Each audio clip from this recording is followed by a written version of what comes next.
નમસ્કાર વિદ્યાર્થી મિત્રો, આજના લેક્ચરમાં આપણે વિદ્યુત ઉર્જા અને પાવર એટલે કે કાર્ય દ્વારા કાર્ય કરવાની ક્ષમતા વિશે અભ્યાસ કરીશું. તેમાં પ્રથમ જૂલનો નિયમ.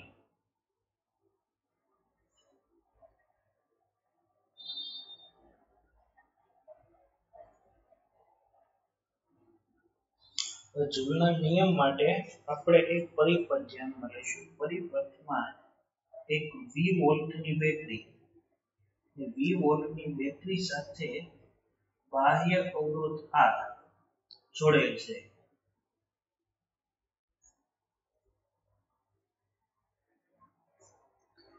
બેટરીના વોલ્ટેજ કેટલા છે? V.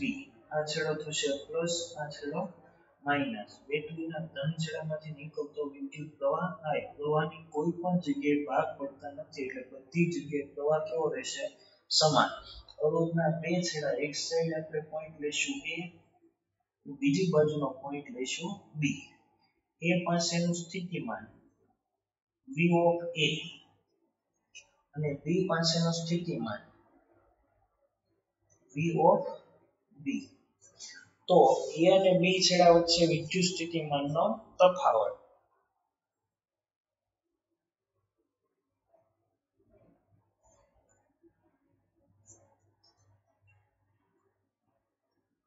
વિદ્યુત સ્થિતિમાન નો તફાવત. હવે પ્રવાહનું વહન કઈ તરફ થાય છે? તો કે A થી B તરફ. તો વિદ્યુત સ્થિતિમાનનો તફાવત ડેલ્ટા V બરાબર V of A minus V of B. હવે આપણને એ પણ ખબર છે પ્રવાહનું વહન A થી B તરફ હોવાથી V of A greater than V of B થશે, કારણ કે પ્રવાહ હંમેશા ઊંચા સ્થિતિમાનથી નીચા સ્થિતિમાન તરફ વહન પામે છે. એટલે પ્રવાહ A થી B તરફ જતો હોવાથી એનું સ્થિતિમાન B કરતા કેવું હશે? વધારે છે.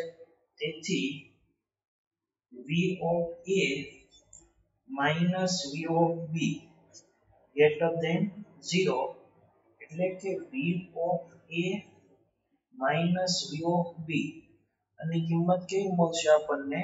ધન. એટલે કે બંનેનો તફાવત કેવો હશે? ધન હશે. તેથી delta V greater than 0 volt. હવે A અને B પાસેની સ્થિતિ ઊર્જા મેળવવી હોય તો તેની પહેલા પ્રવાહ, વિદ્યુત પ્રવાહનું સમીકરણ છે તો કે વિદ્યુત પ્રવાહ I બરાબર ડેલ્ટા Q ના છેદમાં ડેલ્ટા T. તેથી ડેલ્ટા Q બરાબર I into ડેલ્ટા T. આ સમીકરણ શેનું છે? તો કે ડેલ્ટા T સમયમાં A થી B તરફ વહન પામતો વિદ્યુતભારનો જથ્થો ડેલ્ટા Q કેટલો હશે? તો કે I into ડેલ્ટા T જેટલો. હવે A અને B પાસેની આપણે સ્થિતિ ઊર્જા લખીએ. A પાસેની સ્થિતિ ઊર્જા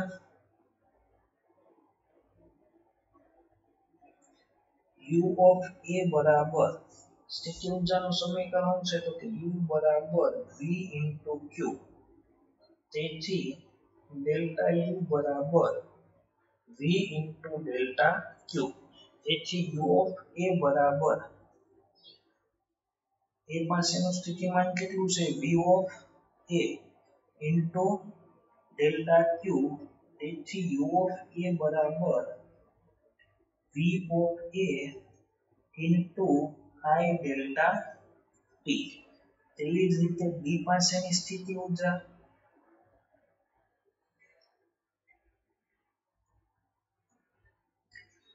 U of B બરાબર V of B into delta Q.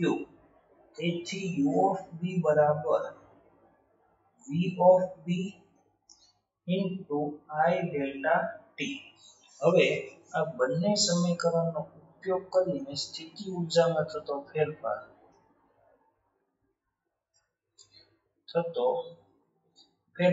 સ્થિતિ ઊર્જામાં થતો ફેરફાર કઈ રીતના મેળવી શકાય છે? તો કે ડેલ્ટા U બરાબર અંતિમ સ્થિતિ ઊર્જા માઈનસ પ્રારંભિક. અંતિમ એટલે U of બી પ્રારંભિક એટલે u ઓફ a તેથી ડેલ્ટા u બરાબર u of b minus u of a બે સમીકરણમાં જોઈએ તો ડેલ્ટા q તો કોમન જ થશે તો સમીકરણ બનશે ડેલ્ટા u બરાબર ડેલ્ટા q કૌંસમાં v of b minus v of a delta q ની જગ્યાએ આપણે લખીશું ડેલ્ટા u બરાબર i delta t delta q ની કિંમત મૂકી દઈએ કૌંસમાં v of b minus v of a તેથી ડેલ્ટા u બરાબર આમાંથી માઈનસ નિશાની કોમન કાઢશો તો i બરાબર i ડેલ્ટા u બરાબર માઈનસ i ડેલ્ટા t કૌંસમાં v ઓફ a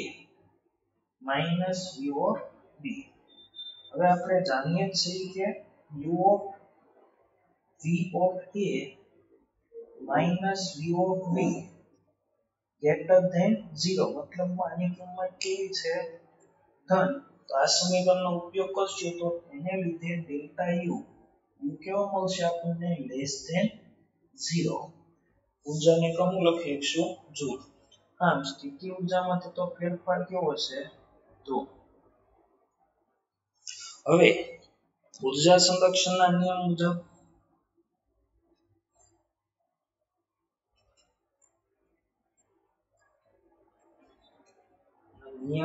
મુજબ ગતિ ઊર્જા k પ્લસ સ્થિતિ ઊર્જા u બરાબર કુલ ઊર્જા અથવા યાંત્રિક ઊર્જા E હવે જ્યારે તફાવત લેવામાં આવે એટલે કે કુલ ઊર્જા તો કેવી રહેવાની છે અચળ બદલાવાની નથી એનો તફાવત કેટલો થશે 0 ગતિ ઊર્જામાં થતો ફેરફાર ડેલ્ટા k પ્લસ સ્થિતિ ઊર્જામાં થતો ફેરફાર ડેલ્ટા u અને કુલ ઊર્જા તો હંમેશા કેવી હોય છે અચળ હોવાથી એનો તફાવત કેટલો થશે 0 તો આ સમીકરણની મદદથી આપણે લખીશું ડેલ્ટા k બરાબર માઈનસ ડેલ્ટા u હવે ડેલ્ટા u નું સમીકરણ મળ્યું છે ડેલ્ટા u બરાબર minus i delta t v of a minus v of b તેથી ડેલ્ટા k બરાબર માઈનસ માઈનસ થઈ જશે પ્લસ તો i ડેલ્ટા t કૌંસમાં v of a minus v of b અહીં v of a greater than v of b હોવાથી delta k આપણને કેવો મળશે તો કે delta k greater than 0 delta k એટલે કે અંતિમ ગતિ ઊર્જા માઈનસ પ્રારંભિક ગતિ ઊર્જા ગ્રેટર ધેન 0 તેથી k2 ગ્રેટર ધેન k1 આ સમીકરણ શું દર્શાવે છે કે ગતિ ઊર્જામાં વધારો થાય છે કે કણની ગતિ ઊર્જામાં શું થાય છે વધારો હવે આ સમીકરણની મદદથી આપણે કાર્યનું સમીકરણ લખીએ તો ડેલ્ટા t સમયમાં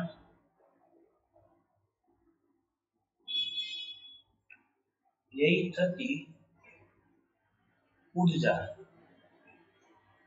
ડેલ્ટા w બરાબર સમીકરણ છે તો કે w બરાબર v into q v into delta q તફાવત લખશું તો તેથી ડેલ્ટા w બરાબર v એમને ડેલ્ટા q ની જગ્યાએ i into ડેલ્ટા t આ સમીકરણની મદદથી પાવર તેથી પાવર p બરાબર પાવર એટલે શું થશે કાર્ય ડેલ્ટા w ના છેદમાં સમય ડેલ્ટા t ડેલ્ટા w ની જગ્યાએ v into i delta t ના છેદમાં ડેલ્ટા t થશે કેન્સલ તેથી પાવર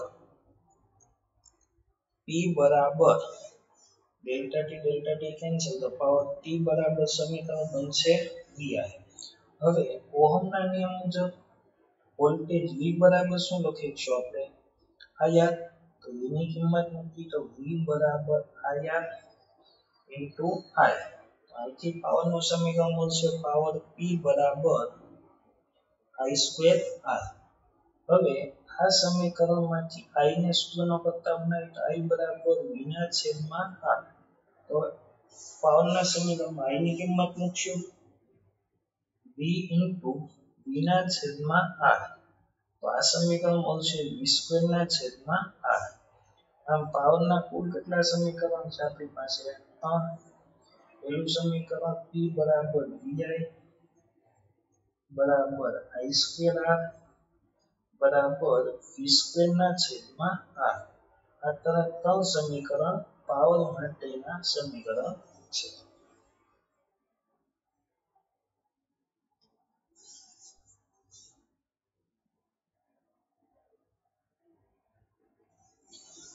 જૂલ અસર તથા જૂલ ઉષ્માની સમજૂતી અને જૂલનો નિયમ. આકૃતિમાં V વોલ્ટ જેટલો ટર્મિનલ વોલ્ટેજ ધરાવતા બેટરીનો ટર્મિનલ વોલ્ટેજ એટલે કે બેટરીના બે છેડા વચ્ચેનો વિદ્યુત સ્થિતિમાનનો તફાવત એક કોષને અવરોધ R બાહ્ય અવરોધ કયો છે R સાથે જોડી પરિપથ પૂર્ણ કરેલ છે. પરિપથ પૂર્ણ કરતા બેટરીમાંથી વહન પામતો પ્રવાહ કેટલો છે I અને પ્રવાહની દિશા કઈ તરફ છે A થી B તરફ. વિદ્યુત પ્રવાહ A થી B તરફનો હોવાથી A આગળનું સ્થિતિમાન કેટલું લીધું છે V of A A B આગળના સ્થિતિમાન V of B કરતા કેવું થશે વધારે.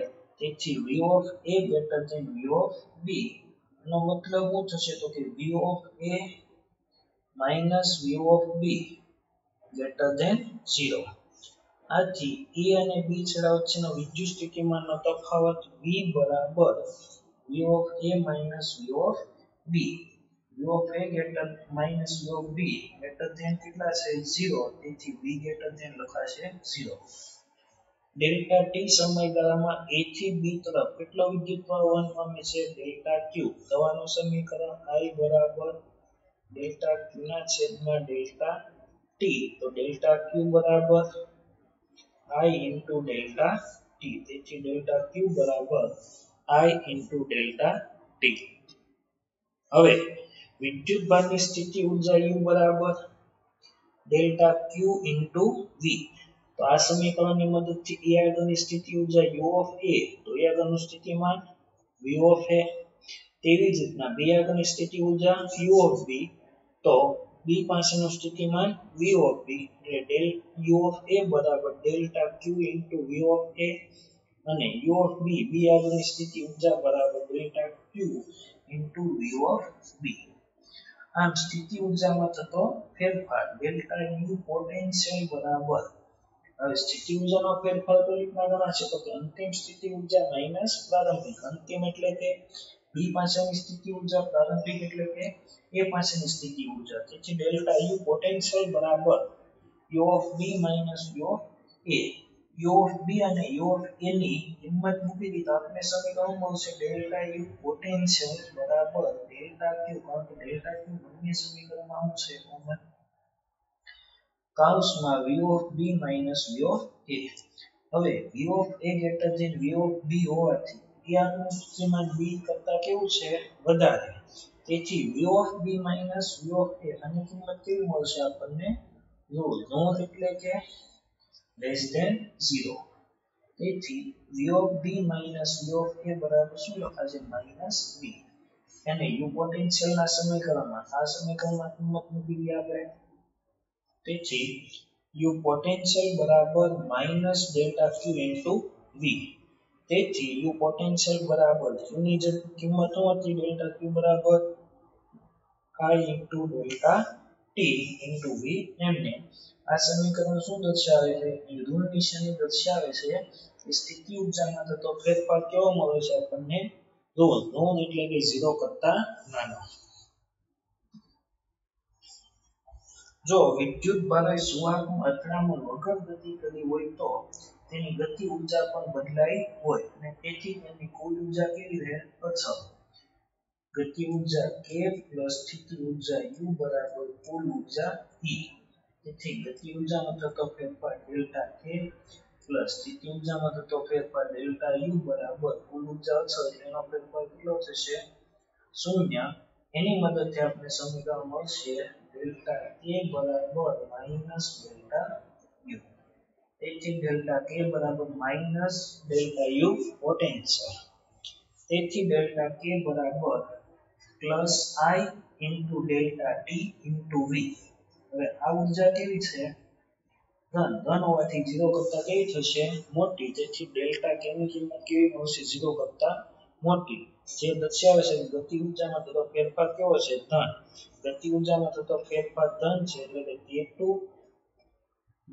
k1 greater than 0. તેથી k2 greater than k1. અંતિમ ગતિ ઉર્જા પ્રારંભિક ગતિ ઉર્જા કેવી કરતા કેવી છે? વધારે. આમ જો વિદ્યુત ક્ષેત્રની અસર હેઠળ સુવાહકમાં વિદ્યુત ભારો મુક્ત રીતે ગતિ કરતા હોત તો તે કિસ્સામાં તેમની ગતિ દરમિયાન ગતિ ઉર્જામાં શું થયો હોત? વધારો. પરંતુ સરેરાશ રીતે વિદ્યુત ભારો પ્રાયોગિક ગતિ કરતા નથી, પરંતુ અચળ દૃષ્ટ વેગથી ગતિ કરે છે. આમ થવા પાછળનું કારણ એ છે કે તેમની મુસાફરી દરમિયાન તેઓ આયનો અને પરમાણુઓ સાથે અનુભવે છે અથડામણો. આવો આપણે દૃષ્ટ વેગમાં ભણી ગયા. અથડામણો દરમિયાન વિદ્યુત ભારે મેળવેલ ઉર્જા પરમાણુ સાથે શું થાય છે? વહેંચે છે. એટલે વિદ્યુત ભારની ઉર્જામાં શું થાય? ઘટાડો. આથી પરમાણુઓ એકદમ ઝડપથી દોલનો કરે છે. અર્થાત સુવાહક શું થાય છે? ગરમ. સુવાહક ગરમ થાય એટલે ઉષ્મા ઉર્જા સ્વરૂપે ઉર્જાનો શું થાય? વ્યય. એટલે કે વાહક છે ગરમ થાય. ગરમ એને લીધે થાય તો કે ઉષ્મીય ઉર્જાને લીધે. એટલે આપણે જે ઉર્જા આપીએ છીએ આપણે પૂરેપૂરી આઉટપુટમાં મળશે નહીં. અમુક ટકા ઉર્જાનો શું થઈ ગયો છે? વ્યય. તો આ વ્યય પામતી ઉર્જા ડેલ્ટા W બરાબર I V ડેલ્ટા T. અહીંથી સમીકરણ લેવાનું છે I V ડેલ્ટા T. આ ઉર્જાને જૂલ ઉષ્મા ઉર્જા ઉપરયુક્ત સમગ્ર ઘટનાને જૂલ અસર કહે છે. એકમ સમયમાં વ્યય પામતી ઉર્જા એટલે શું થાય? પાવર. પાવર એટલે કે કાર્યના છેદમાં સમય અથવા ઉર્જાના છેદમાં સમય. તેથી P બરાબર ડેલ્ટા W ના છેદમાં ડેલ્ટા T. ડેલ્ટા W ની સમીકરણની કિંમત શું છે? IV ડેલ્ટા T ના છેદમાં delta T. Delta T cancel. તેથી P બરાબર VI. ઓહમના નિયમની મદદથી સમીકરણ છે V બરાબર IR. અહીંથી બીજું સમીકરણ મળશે I બરાબર V ના છેદમાં R. જો P બરાબર VI માં V ની કિંમત મૂકવામાં આવે તો સમીકરણ શું મળશે? I square R. અને વિદ્યુત પ્રવાહ I ની કિંમત મૂકવામાં આવે તો સમીકરણ મળશે V સ્ક્વેર ના છેદમાં R. આમ આ સમીકરણથી જૂલનો નિયમ. આપેલ તાપમાને અવરોધમાં સ્થિર પ્રવાહ વહેતા તેમાં એકમ સમયમાં ઉત્પન્ન થતી ઉષ્મા ઉર્જા એટલે કે પાવર. તો ધ્યાન રાખજો એકમ સમયમાં લખેલું છે. પાવર એટલે શું થશે? પાવર બરાબર ઉર્જાના છેદમાં સમય. જો સમય t બરાબર આપણે 1 સેકન્ડ લઈ લઈએ તો સમીકરણ બનશે પાવર બરાબર ઉર્જા ઉત્પન્ન થતી ઉષ્મા ઉર્જા પસાર થતા વિદ્યુતપ્રવાહના વર્ગના સમપ્રમાણમાં હોય છે. આ સમીકરણ મદદથી P ચલે છે I સ્ક્વેર એટલે કે વિદ્યુતપ્રવાહના વર્ગના સમપ્રમાણમાં હોય છે. હવે ઓહમિક વ્યય. આપણે જે પરિપથમાં અવરોધ R જોડેલો હતો કે વાહકમાં વિદ્યુત પ્રવાહ વહેતા વિદ્યુત ભારોએ પ્રાપ્ત કરેલી ઉર્જા વાહકના અવરોધના લીધે ઉષ્મા ઉર્જા સ્વરૂપે શું થાય છે? વેડફાઈ જાય છે. કે કોઈ પરિપથ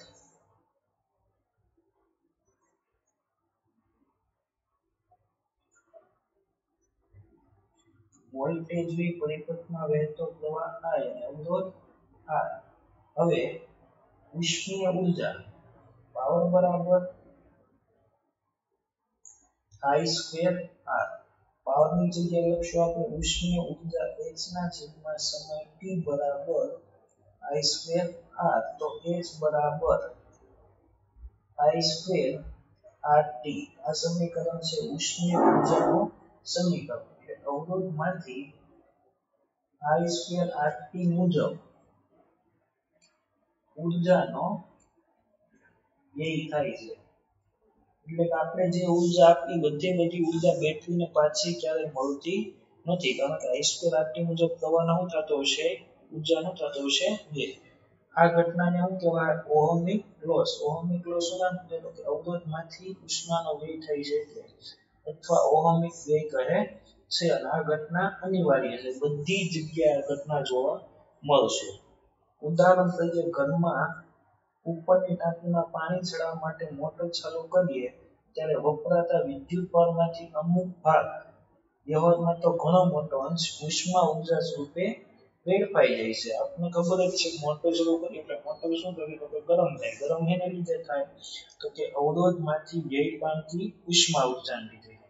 કોઈ સર્કિટમાં રહેલ ઘટક, દાખલા તરીકે અવરોધમાંથી વિદ્યુત પ્રવાહ પસાર થતા ઉષ્મા ઉર્જા ઉત્પન્ન થવાને કારણે તે ઘટકનું તાપમાન વધે છે. પરિણામે તેના ગુણધર્મોમાં ફેરફાર નોંધાય છે. ઓહમિક વ્યય ઘટાડવા ખૂબ મોટા અંતરે વિદ્યુતનું ટ્રાન્સમિશન ખૂબ ઓછા વોલ્ટેજે કરવામાં આવે છે. યાદ રાખજો, વિદ્યુતનું ટ્રાન્સમિશન ખૂબ ઓછા વોલ્ટેજે કરવાથી ઓહમિક વ્યયમાં શું થાય છે, ઘટાડો.